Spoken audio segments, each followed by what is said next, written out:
Bonjour, je suis Monsieur Foaleng Loé René. Aujourd'hui, dans le cadre de la continuité du cours sur les penseurs libéraux classiques, nous allons voir Leonard Edward Reed, 1898-1983. C'est un économiste américain qui a créé la Foundation for Economic Education en mars 1946.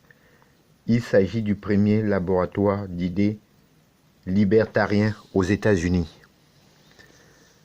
On va dire que Leonard Edward Reed, c'est le missionnaire du libéralisme. En effet, Leonard Edward Reed a été un fervent promoteur de la liberté aux États-Unis pendant près de 40 ans. Il agit à titre de président de la Foundation for Economic Education, une organisation qu'il a fondée et qui est consacrée à la promotion et à la défense des idées libérales classiques.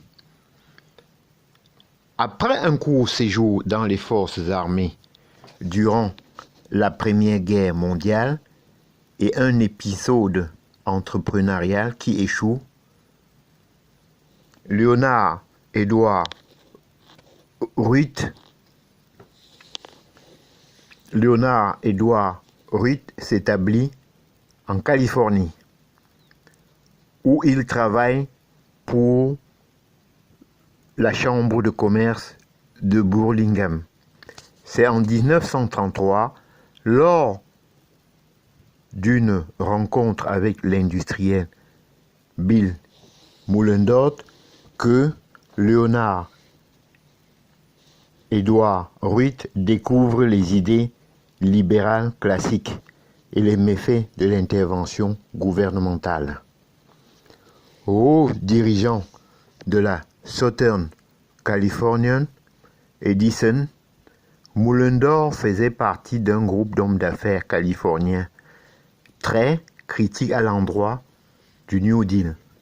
En tant que représentant de la Chambre de commerce régionale, Leonard Edward Reed rencontre alors Mullendorf pour tenter de convaincre d'appuyer le programme de réforme du président Roosevelt.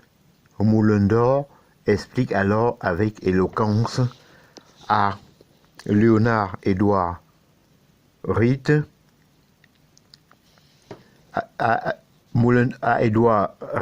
pourquoi le New Deal est fondamentalement inéquitable et pourquoi il ouvre toute grande la porte à ce qu'on appelle aujourd'hui la recherche de rente. C'est à ce moment-là que Leonard Edward Reed comprend l'importance de la liberté pour le bien-être des gens et qu'il réalise le danger que représente l'intervention gouvernementale. Sa rencontre avec Bill Mullendorf a un tel effet sur lui qu'il entreprend de lire les écrits de penseurs libéraux tels que Bastiat, Hayek et Rand, ce qui change complètement sa façon de concevoir l'économie et la société. On va voir maintenant le crayon qui change tout. Leonard Edward Reed finit par quitter ses fonctions à la Chambre de commerce et en 1946 crée la Foundation for Economic Education, le premier think tank libéral classique moderne aux États-Unis.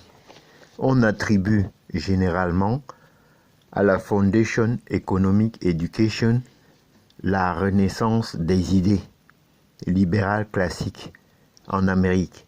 Le think tank est d'ailleurs toujours actif. Leonard Edward Reed a pour sa part écrit à lui seul 29 livres et une centaine d'articles dans lesquels il défend et promet le libre marché et l'entrepreneuriat. Un ouvrage en particulier a grandement marqué la littérature libérale classique et demeure encore pertinent de nos jours. Ce livre, publié en 1958, I Pencil relate en quelques pages le processus de production d'un objet qui semble d'une simplicité ennuyante, mais qui est en réalité le fruit d'une chaîne de production complexe et fascinante. Amine. Du bois, d'œuvres récoltées dans une forêt de la Californie, à la mine de graphite au Sri Lanka, en passant par la dizaine de produits nécessaires à la création de la gomme à effacer. La production d'un simple crayon nécessite l'effort de plusieurs milliers de personnes habitant des régions distantes les unes des autres. On oublie, mais l'acierie qui transforme le bois utilise elle-même plusieurs machines complexes qui sont elles aussi le fruit d'une mise en commun de milliers de facteurs de production. L'acierie doit aussi être approvisionnée en énergie et en eau, alors que ses employés, eux, doivent être nourris, vêtus et transportés. Ce qui peut sembler tout simple au départ demande en fait la contribution d'innombrables facteurs à toutes les étapes de la production. Ce qui est fascinant dans la démonstration de Edward Wright est que parmi les gens impliqués dans la production du crayon, personne ne sait qu'il contribue finalement à produire.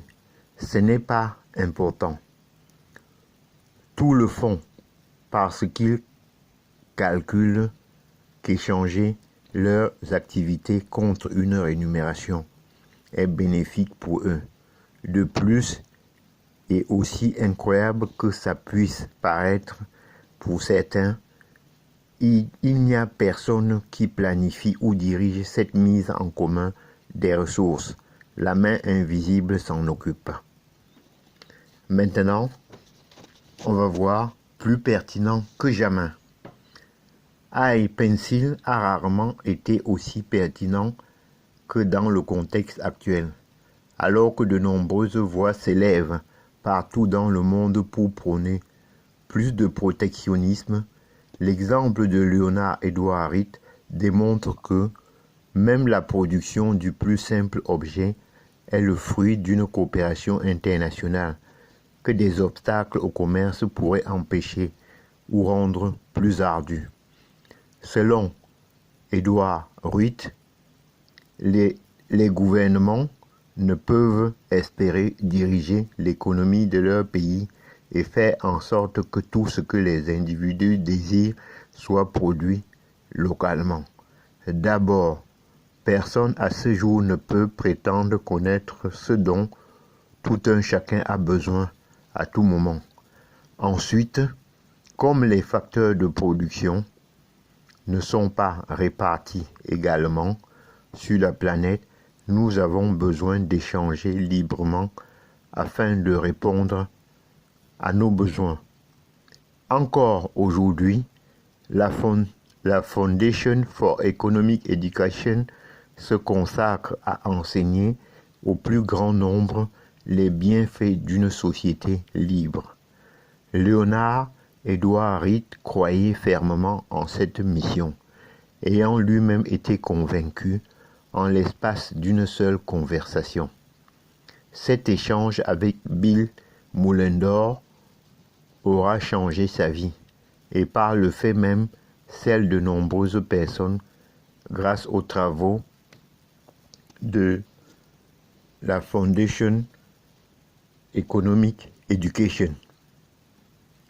J'en ai terminé et je vous en remercie.